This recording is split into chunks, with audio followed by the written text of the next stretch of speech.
Welcome back to the most professional StarCraft 2, with the fastest Terran player in the world in the blue, the Frenchman from Team Liquid. It's Clem. Up against the player ranked #1 in the world by Dark, we have the final boss. It's Dark. A best-of-5 Terran versus Zerg finals, where last week Clem effectively walked over and slapped the prize money out of Dark's hand with relative ease. And if I know Dark at all, like many things, I assume he took offense to that. So here we are again. And once again, I'm asking you, before we get started, to like, and if you haven't made it there yet, it'd be awesome if you could subscribe. And Jimmy, what are we? What? I know it was lazy.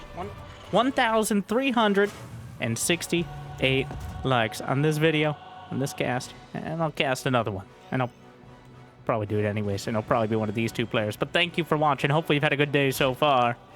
And hopefully it's about to get just a little bit better. We get Clem versus Dark on such a regular basis, battling over the North American Cup. And obviously the North American just stands for the casters most of the time nowadays. But here we are. Dynasty to start things off. So far, not even a creep tumor has been slain by the oncologist known as Clem, but speed is done, and the Reaper overstaying its welcome just a little bit. Dark had speed a couple seconds quicker than you usually do. Usually it finishes around 340. He had it at 330. And those few seconds make a difference. Kind of surprised to see Clem just lose the first Reaper like that. So first blood goes to Dark. And he gets the 50 gold bonus. Unfortunately, gold is kind of a useless resource compared to minerals, so just put that in the trophy cabinet for now. Speaking of gold, the gold and minerals claimed by Clem, who went command center first, and realizing that Terrans have a much easier time of holding that back base, we'll just go for it. The aliens look like they're interested in darting by, but decide at the last second they're no longer committed to it. And now double engineering bay and 2 more barracks behind from Clem. Roasts a couple drones and gets out. Oh. Well, one of the Hellions trying to use the old version of whatever pathfinding they're going for, but eventually gets there. And Clem spooling up for a marine tank timing, whereas a lair on the way for Dark. Taking that base on the outside does make it a little bit easier for Clem to stage an attack directly. But at the same time, if you take the golden base at the back, well, that's just asking for a tank push. And, well, Viking takes out an Overlord. Looks like Dark, interested in the 4th base. He's going to take it on the outside. Doesn't even bother. He splits the legs to maximize the not-so-friendly fire. And everyone dies on the low ground. At least when it comes to the units, the Marines and the Zerglings alike. The tank racking up the kills. In fact, Clem killed 2 Marines, Dark killed 2.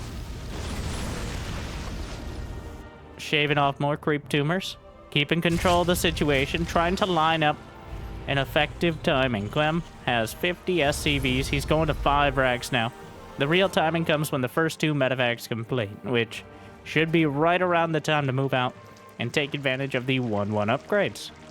Ooh, Dark using Overlord Creep Drop, probably one of the more underutilized abilities that in this sort of situation has a marginal effect, but anything to get some more creep out there is going to be paying dividends later on when Clem comes marching across. Baneling speed on the way. 1-1 upgrades for Dark, but almost over a full minute behind. Dark is going to be lacking when it comes to the effectiveness of his... Oh no. Oh no, no, no, no. Well, that's unfortunate. For who? As the Zerglings come out. And the Hellions are not able to get through. But Clem knows that base is done now. Setting up some turrets. He's not sure what sort of lair tech he's dealing with, so covering his bases, literally and figuratively. And so far, well, here comes the tank push. Somehow able to pick out yet another Overlord, but get off my creep! Just a Viking.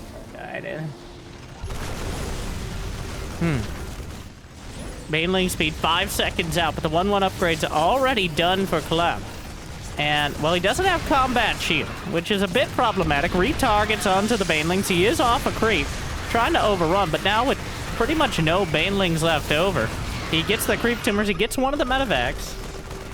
But Clem still has plenty of Marines marching forward. Gotta be a little careful. That's still a lot of queens. And with only one medevac left, Stims themselves are doing just as much damage as any of the Zerg. And his own little choke point, stopping a handful of the units. But eventually they filter their way through. And Dark, only 63 drones, though he does have the gold base. So does Clem. Dark with a marginal income advantage, but if he doesn't have the 1-1 upgrades done, he's going to be struggling to ever have a realistic... Whoa, whoa, whoa! The door's just open. There's no siege tank on the high ground. There's some reinforcements. A few of the Zerglings got caught, so this counterattack goes from something potentially divisive to just being cleaned up and costing Dark a lot of his supply. 3 seconds on the upgrades, 2 seconds, 1 second as Dark comes in. Only a single siege tank, but target firing the banelings. And oh my god, just target practice. The Marines stimming forward and Dark is gunned down. Not even close to killing that group of Marines. And the reinforcements continue to stream across the map. He's tearing through all the Zerglings, the Queens, the Creep, the Hatcheries next. But game number 1, in decisive fashion, will go to Clem. Wow. Dark tried to play out something of a macro game on Dynasty, and his Dynasty ended there, as it is a very difficult map to really engage the Terran in a even fashion, because those first 3 bases being so comfortable, even the 3rd base could be protected by a siege tank on the high ground, as we saw. So that means it's relatively easy for Terran to get all their production up and running. And when Clem is firing on all cylinders like that, well, it's going to be hard to get in the way. So, Amphion, game 2. Dark may have to go back to the spawning pool and come up with something new, though. If you are going to lose a map, that would be it. That map has like a 75 to 80% win rate for Terran against Zerg, so...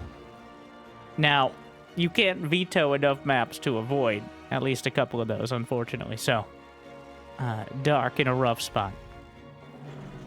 Kind of surprised he didn't try just a big roach and that's usually what we see as the follow-up or the opener, at least. But we're now on Amphion, which, while another odd map, certainly more even in terms of win rates.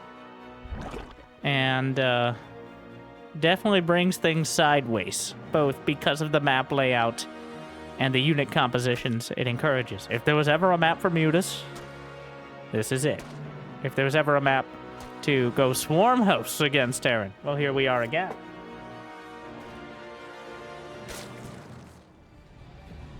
So, blocking the 3rd base. If there was ever a map for Clem to sit there with his SCV and block the 3rd, it would be this or Ghost River. So, as there is really no other option for taking a 3rd for Zerg early on. You don't have, unless you're going to take down the mineral wall, which has more minerals than usual. It's 2 trips apiece there. And try to go to the pocket base. Well, Clem now getting his 3rd base up before Dark, which, not an ideal scenario, but somewhat unavoidable.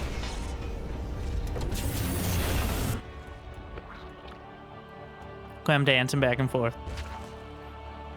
Drone hiding in an extractor. He's just sending the Zerglings across. And oh no, body! He actually got into the 2nd extractor there. Kind of surprising. Zerglings on the low ground, he just lifts it. He dropped a mule into the main from the natural. And that's about as much value as he's gonna get it. Sir, this is a message from the Hatchery Owners Association. This is private property. I don't see creep anywhere. Well, it's supposed to be ours. You and what army? Well, that's technically I'm considered army supply. Brenda, he's gone. Shut up, Susan.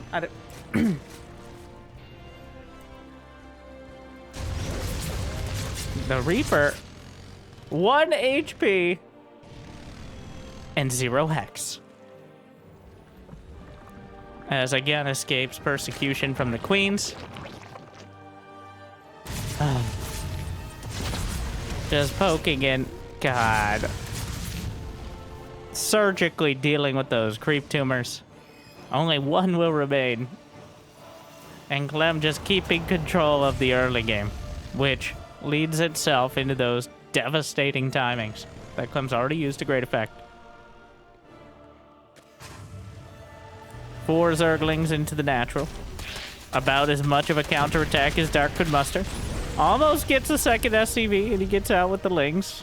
Kind of surprising, but Banshee is spotted by the Overlord. Cloak is on the way. And a Spire out of Dog. It's gonna be Mutas. As, like I said, if there was ever a map for it. We saw Rogue use Mutas to... I was gonna say great effect. But we saw Rogue use Mutas to decent effect against Clem on this map. And they did make a difference. But of course, it does not take very much for the Mutas to be incinerated or exploderated or obliterated by a wide array of Terran options. But those options are limited if you're able to take out several SCVs at the natural and cut down the Marine count. 5 SCVs dead, a couple Marines as well. And Dark, he's only at 50 drones, but that Spire is most of the way done. The engineering bays aren't particularly quick for Clem, so he's not really going to have upgrades or much of an army composition before the Mutas get across the map. And that's a key point, as the best defense against Mutas is a great offense. Keeping the Mutas continually having to deal with your medevacs, with your Marines. If they are able to come across the map and get the damage done, or at least keep you at bay, that's when the Zerg can take so much more map control. And what a save on the Queen. Down goes a Banshee. 7 Mutas in production.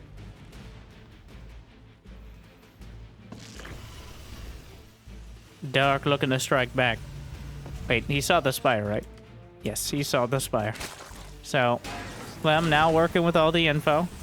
But Dark used that last minute or so to get up to 66 drones, full 3-base saturation. And now we see whether he continues down the flying road of the Mutas, or if he swerves into a much heavier ground-based composition. He is getting +1 flyer attack. Turret done at the 3rd. Looking to just pick off some Marines and then use the healing. Baneling Nest just now on the way. Changelings coming across to try to keep some tabs on Clem as he can. 5 more Mutas in production. Alright. He's gonna Muta risk it. Been a while since I saw Dark really commit to Mutas, especially against Terran, but excited to see it. Probably my favorite unit for Zerg. Just so fragile. So hard to make worth it. At 100 a pop, as well as 200 for the Spire. Even missile turrets able to outflank on a regular basis. It's just so hard to find value compared to things like Hydras or just rushing up to Hive for Vipers. But he is keeping... Clem's greatest strength is his multitasking and his micro. The Mutas themselves kind of negate a lot of that. You can't split off a drop here, a drop there, as the Mutas will swat it out of the sky. So Clem is limited to more direct attacks, which are things that you can only micro so much. Yes, there's a lot of potential, but that gives Dark the initiative. He might have a relatively fragile army, but it's also a very quick and agile one. So the moment Clem moves out, if he takes one step too far, the Banelings will come rolling in and the Mutas will swoop in for the kill as well. 1-1, finishing up for Dark. +2/+2 has started for Clem. He's maintaining about a 1-minute advantage on those upgrades. Thor is on the way. Oh, Widowmine takes a bite. Immediately moves away. Drilling Claws.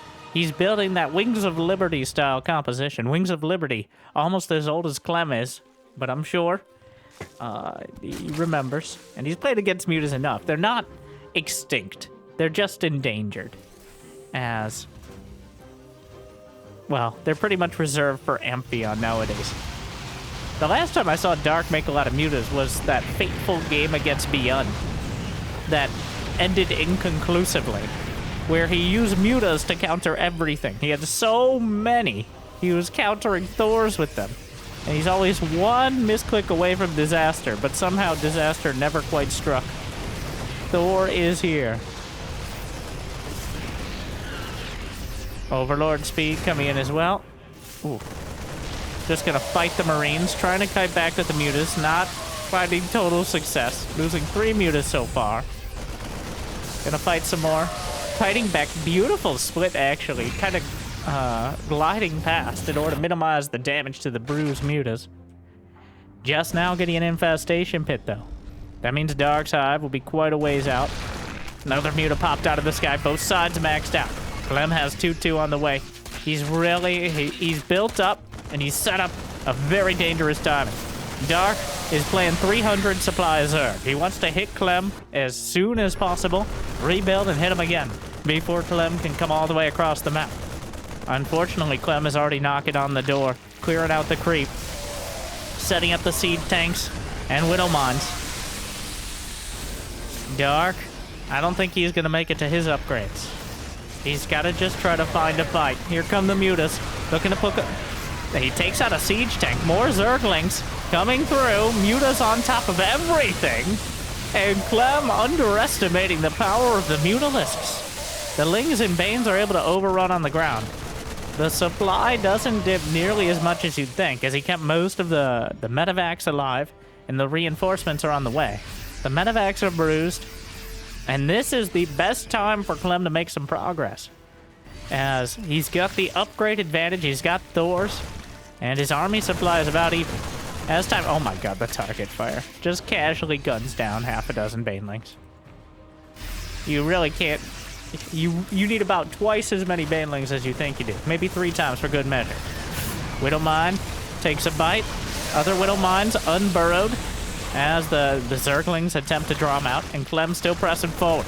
Hive only halfway done. Thor can't pick it up in time. Another muta taken down, but the Lings and Banes will clear out on the ground. Another Thor tucks its legs into the medevac. It will join up with the rest of the army, but the Banelings still rolling in. Kind of a meat shield, an exploding meat shield, the best kind. And still Dark making some progress. He has enough mutas, +2 flyer attack done. And Dark able to break through all the way towards the 4th, drawing some fire from the Widow Mines. Only 1 Overseer left here, but clears out 2 more mines. 7 more mutas in production. The Hive is done. Adrenal Gland starts immediately. Dark knows how important those Zerglings are going to be. Widow Mines cleaned up. They got a couple more shots, but overall, 16 mutas dead, but 21 flapping across the field. So +1 flyer carapace done. 3-3 on the way for Clem, but unable to break through Dark's Mutalisks. And now, Brenda, what are you doing? The Queen's having some domestic strife, but when don't they? Mutas flying in towards the main. Oh, hidden. He actually notices the Widow Mine line. A fine line indeed. Gets away in time. And now Dark, 79 drones. Trying to corner him. Dark just fights. On top of everything. The mutas. Ooh, gotta be careful of clumping him up. Another shot comes through. He's gone for the plating upgrades for the Thors and the Widow Mines, which means the Thors not as devastating individually. Much more of a support unit. But the mutas continue to ransack the natural. Thing is, though, Clem still has the supply. He still has the army. And he's about to finish 3-3. So again, he's just hit this inflection point with the strength of the army. But this is the last one for him. As time goes on, Dark will have the 3-3 upgrades. And there's no more upgrades to get. Attack at the front. Overseer draws a shot. This is Clem's best opportunity to break through. The muta count 21. There are 28 Banelings, dozens of Lings and Banes. ready to roll across the field, and here we go. Mutas on top of everything. Widow Mines finding Zerglings, but the Mutas themselves still spreading out. Magic boxing over the Thors. The Baneling count is so damn high. He cleans up the Thors, pulls back with the Banes. Another wave of Zerglings. Only a few medevacs remain, and Dark is ready to continue to move forward. Widowmine takes a big bite, though. A whole bunch of the Lings and Banes are taken out. He's target firing more Banelings underneath. Another Thor is here, and beaten back is Dark. Just barely. He smelled blood in the water, but that had dried up quickly enough. Ultralisks on the way. Is Kindness Plating even done? He didn't start it yet, so hopefully he realizes it the moment he puts him in production. Ghosts in production as well. Clem, the bottom right corner. He's got the planetary fortress done, +2 plating. Dark has progressed his tech here, though. Medevac, not quite sniped off. Marines will get a couple mutas. And more is here indeed. That's that Widow Mine still. He's able to get the target fire, lines up a shot, snipes out a muta.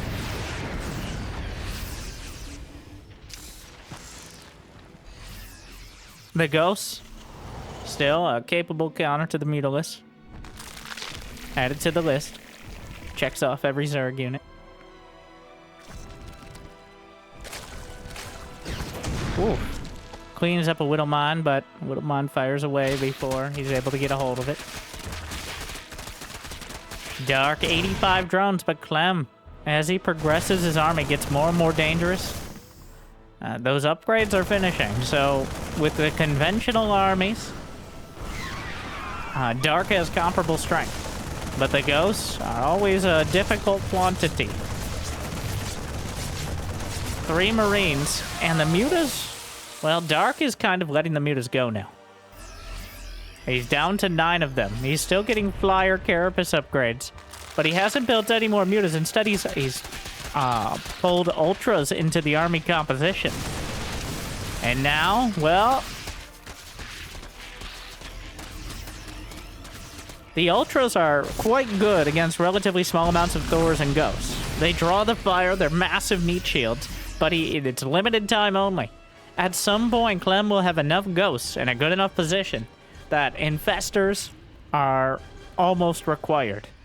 There is Burrow on the way. Dark is acknowledging there might be other needs here. Cloak, I assume the Ghost version and not the Banshee version, which is already done technically. Those Banshees did almost nothing, but they scouted the Spire, so I guess that was the main value earlier on. Building armor, about to complete. Yeah, Widow Mine's triggered. Here comes the Lings and Banes, the Ultras, helping to lead the charge, but getting caught in the fray. A single Thor overrun and chopped to pieces by the Ultralisks. More Banelings into the natural. Mutas chasing things down. An army actually counterattacking up to the north side. And that means Clem doesn't have nearly as much back at home as the Banelings roll into the main base production. +3 vehicle plating will be done, but for what vehicles at this point? A couple Ghosts survive in the main, but Clem's production has been cut down. 16 drones dead, but 62 more Zerglings and a dozen Banelings. An Ultra into the third.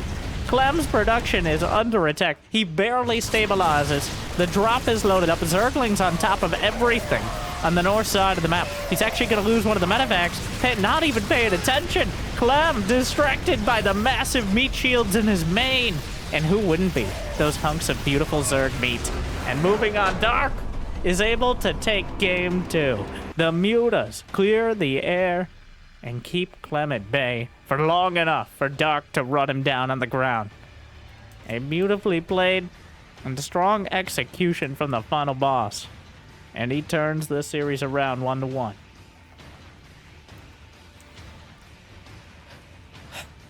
Clem, not able to find an opportunity against the Mutas. Kind of refreshing to see Mutas used in such an effective manner.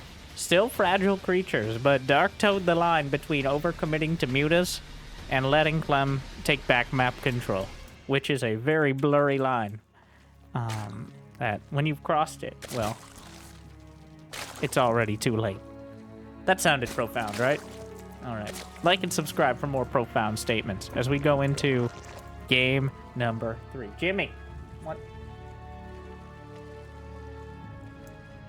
Alcyone. Where you going, Dart? Where's that drone going? What? What is he doing? Oh, he's looking for proxy ranks. And then I think a quick third.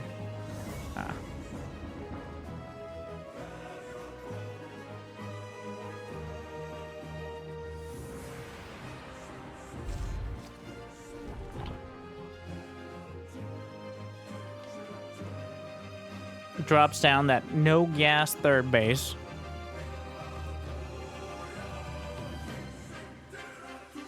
And Dark is going... This usually leads into a big roach timing. But Clem will almost certainly recognize it. And whenever Zerg players choose not to go for the Zergling speed, Clem, with almost religious fervor, will bring the holy fire of the Hellions down upon them. Knowing that the only thing that can potentially deal with them is, like, slowlings or queens, which are not known for their agility. Either or, really.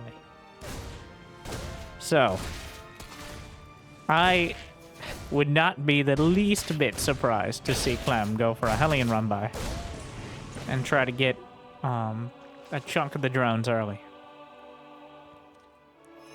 Now, of course, Dark, I'm certain, is aware of that inclination, so we'll see if he takes any extra steps to deal with it.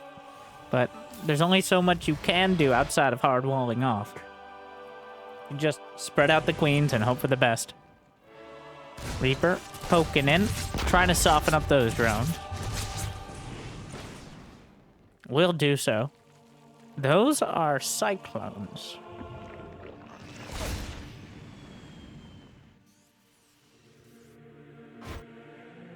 Those are cyclones. Well, Reaper, Hellion. Is he just gonna go? Wow. Dark built 6 slowlings. He knew. Like, get off my queen! I don't, like... Well, Clem darts directly by. He has no respect for, like, 3-4 queens. Still gets out with a Hellion and a Reaper somehow, but... Also, that Overlord is still alive, despite not even being on the high ground. He just spots the Cyclones. Down goes the Hellion. So, Clem, a bit predictable here. Building a Liberator now, but losing those first 2 Hellions, most of the threat is removed. 5 Overlords on the way for Dark. And a Roach Warren is coming up, which means he may be interested in a big swell of roaches. And despite the more mechanical inclinations of the early game, Stim will be on the way. Just a bit of a bio-curious build to start. But settles down, it looks like, with the Marines and Marauders. The Queens!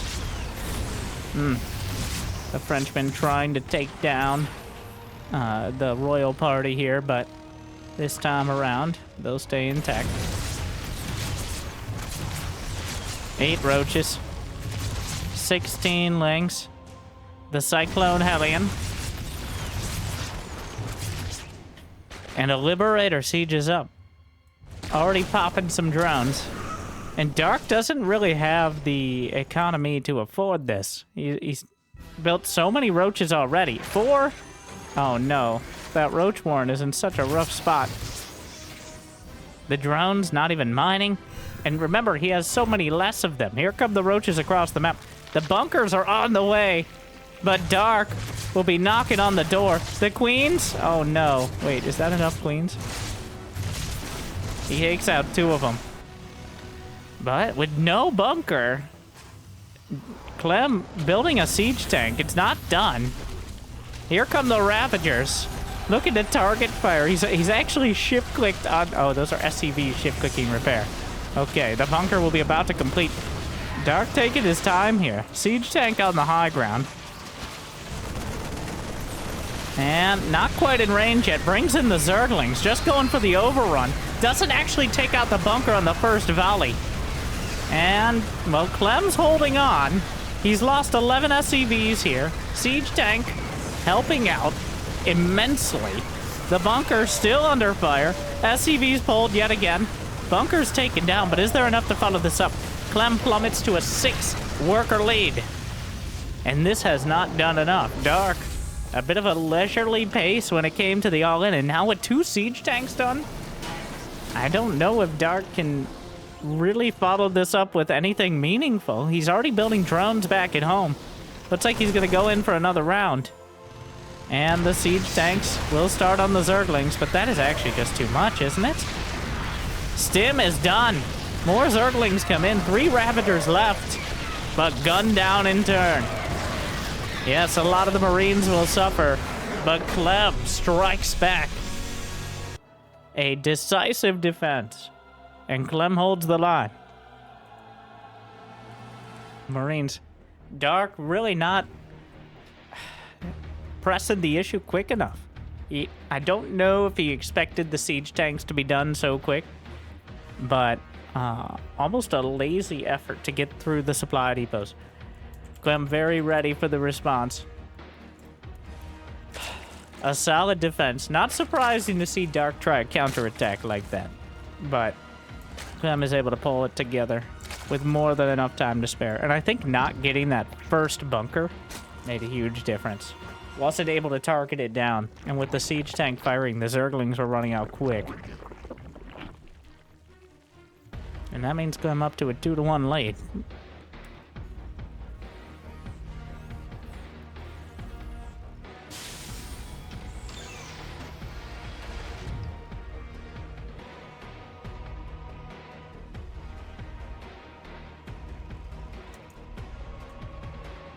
Oceanborn. I think Dark feeling like when you defend that strongly against the Cyclones and Hellions, you should be able to counterattack. And if you'd been a little quicker, maybe. But it was a Liberator, not a Banshee. And the Liberator, while it didn't get too many kills, really slowed things down and prevented the counterattack from coming off nearly as quickly. So that Liberator just throwing a massive, long-range, high-velocity wrench in the works made all the difference. So, this map, you do have an option for third bases. Oh my god, Clem's gonna try it. He doesn't quite get there with the SCV reaction time on the body block. Comes back around, Dark. Oh no, oh no. Drone's on the run. As the SCV can body block the gas geyser, and the drone is hunted down and slaughtered.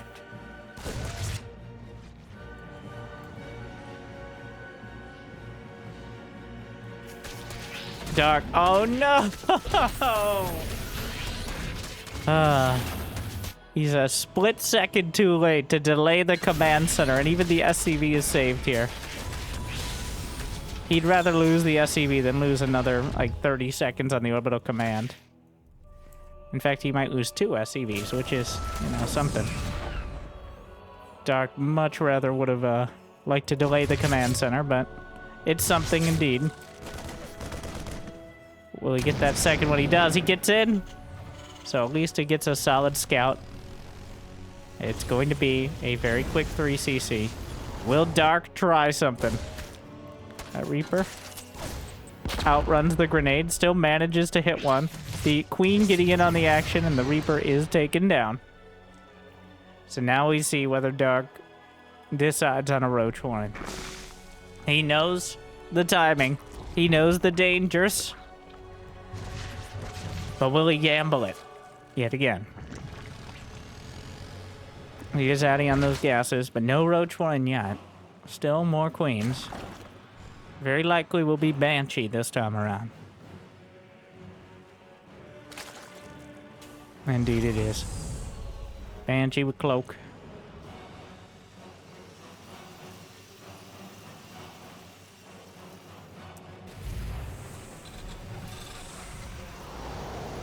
Tech lab on the barracks as well, so looks like we're going right back towards the Stim Marines and Marauder. Well, I don't know if we've seen very many Marauders in this series, but the idea stands. Couple evolution chambers on the way for Dark, who should have the upgrade advantage this time around. He's going to be prioritizing the upgrades over getting to lair, which has quite a clear opportunity cost there, where as time goes on, if he's able to get to baneling speed, he's in a perfectly good spot. But this does significantly delay the time at which he'll get baneling speed, as the lair has yet to even start. It should be momentarily. Double engineering bay now for Clem. Oh no, not like this. The Hellions, well, the Zerglings zone out. Queen's trying to body block. Oh no! My babies! I know. And then the Banshee on the 4th. 8 drones dead. It did cost some of the Hellions, but if he's able to delay the 4th base, having enough hatcheries is a very important part of this sort of composition, as he's reliant almost entirely on the Ling Bane, but the Banshee is cloaked and there is no detection. It barely out-damages the build speed of the hatchery, but it does indeed, so Dark forced to cancel it. Small Zergling counterattack. There's really not that many units here to defend. He doesn't raise the depot. He's gonna go for the surround, only gonna get a couple Marines out of this. Maybe gets a couple more SCVs. But Dark doesn't have much of a worker lead at all right now. Only up by 1. And without that 4th hatchery, Clem... Oh, and the baneling nest was late!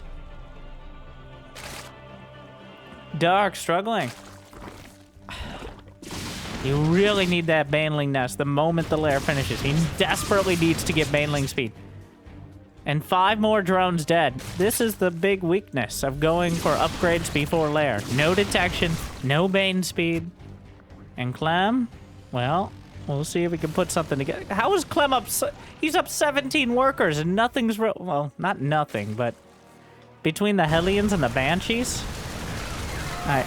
Clem unsieges his tank because he knows that the best unit for Dark in this scenario was his own siege tank. How is this? It feels like it's almost over before it's begun. This is some of the most painful. He doesn't cancel it. Wow. Wow. Dark. Clem just walks over him. And he takes his prize money yet again. Clem just kills the base and Dark goes down without a real fight. Just gets bullied by the Frenchman, almost 10 years younger. And that brings us somewhat awkwardly to our bonus game of Dark versus Astrea. Wow. Well,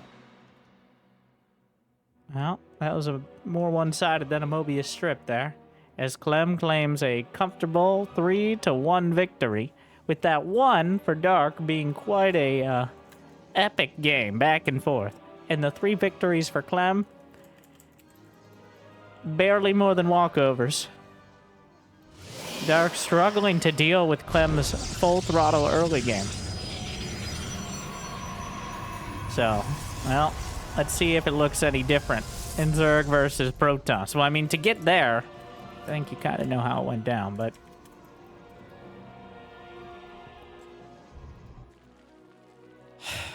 Wow. Clem just on point with the Banshees, using every advantage. Dark, and that's how it works with Zerg. If you don't cover all your bases, you start leaking drones like a sieve. Sieve? That's how you say it, right? That's one of those words that, when you read it, it reads differently. What are words, even? All words are made up. Sieve. No. Well, you got it. You know what I meant. Every Zerg has had those games, though, where it just seems like every single unit is getting a little bit more than it should. Those Banshees rack up 7 kills instead of 3. You forget to cancel one of the bases. The Hellions get 6 drones instead of 2. The Queen's just slightly out of position. The creep spread is not good enough. The counterattack is a little bit too slow, and it doesn't come together. And the reason Dark went down without a real fight there is because he knows that when Clem finally comes across the map, Dark has less workers, less army, and no chance of fighting Clem on the field.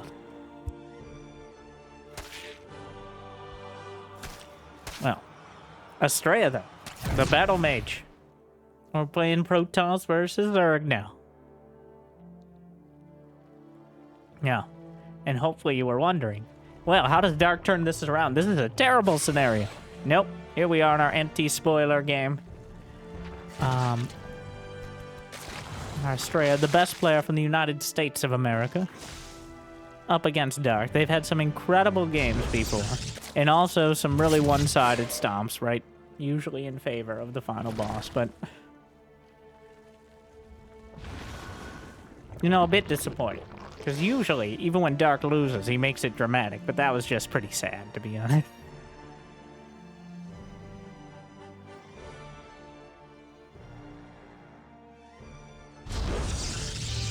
Now, there is the very slight, though, I think incredibly unlikely scenario that a lot of players right now kind of sandbagging with the Esports World Cup coming up with $1 million prize pool in less than a month.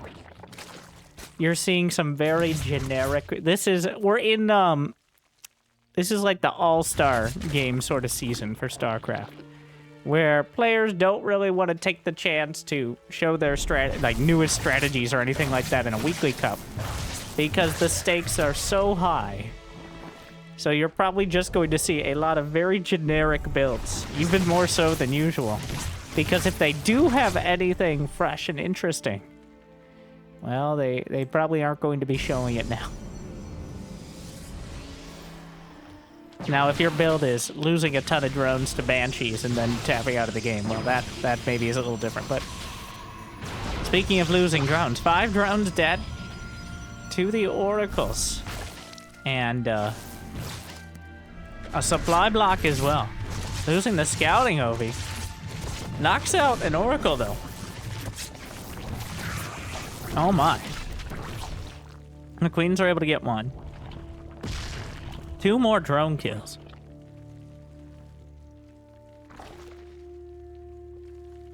"13 drones at a time for Dark. Astrea going for the blink and, well, looks like a heavier blink pressure and then a later +1. So, intent on moving out with a lot of stalkers early instead of waiting for a little bit of a stronger push later. His timing is of the essence. Wait, does he just want to take a 4th? Wow. That would be a very Astrea move. Always a very economical player, like his predecessor, Neeb. Hydralisk Den is on the way for Dark.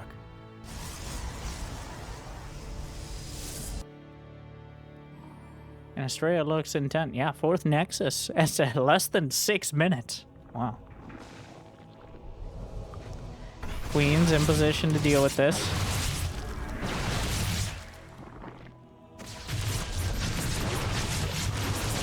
That Stalker, awkwardly, just getting pin-cushioned by the Queens. +1 ranged attack, as well as groovy spines on the way. And the Hydra's the best possible counter. Well, Hydra's and Zerglings, a very direct counter to the Stalkers. Zergling counter, you can't recall to a base that's not done. Tucks it back into the mineral line. Well, he dives back with the Oracles as well. The Zerglings on top of everything. Astrea, the Oracles are going to be quite late to the party, but Astrea's going for the 4th base of Dark as well. So we're in a mini base trade scenario. The Oracles are too late, and he recalls out the Stalker, so Astrea loses a 4th. And Dark already has a non-Hive Tech Lurker Den on the way. So rushing into mass Lurker. Rarely do we see this, but in this specific scenario, where Astrea doesn't even have a robotics facility. Well, when I started the sentence, he didn't have a robotics facility. He's limited to 3 bases, and there's already this many Hydras on the field. I don't think that many Lurkers are in the future, but just 3 or 4 of them, added in with the Hydras and Lings, could very well be a deadly number. 6 cannons on the way. Actually, Astrea has a 10-worker lead right now. Dark, looking for this timing. He doesn't have Hydra speed. He does have range, though. Working on the natural. Some cannons there as well. He knows the Hydra bust is coming. The cannons helping out. Oracle's out of energy, wandering into the Hydras. Get taken down. And more Zerglings trickling in to cover for the Hydra Ball. And actually, the Hydra's just kind of having free reign over the front line here. Hydra speed about to complete. He pulls back a little. Will we see? Yep, 3 lurkers on the way from those bruised Hydras. Come back out good as new. Well, as lurkers. And just going straight for the cannons. Cannons not particularly great against mass Zergling, and the Hydras help out a lot. But Astrea holding the line so far. Charge is on the way. So is Storm, but it's in the mail and yet to be delivered. The Zealots, without charge, just kind of sitting there and taking the Hydra shots, which is better than the Stalkers taking it or the cannons, but not by much. And more on the way. He has to build another Oracle. I think he lost both in the fight so far, but the Lurkers are closing in. Charge is almost completed.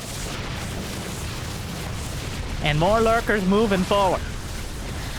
And the Lurkers just slicing through the Archons. Taking terrible, terrible damage. And Oracle comes back around. I guess he still had one. Tried to send it across the field, but needed it back at home. And Dark continues the siege. He's broken through most of the cannons. Another wave of Stalkers and warp has been warped in. But it's kind of do or die time for Astrea. He's got Storm completed. He's not going to gain any more ground without fighting for it.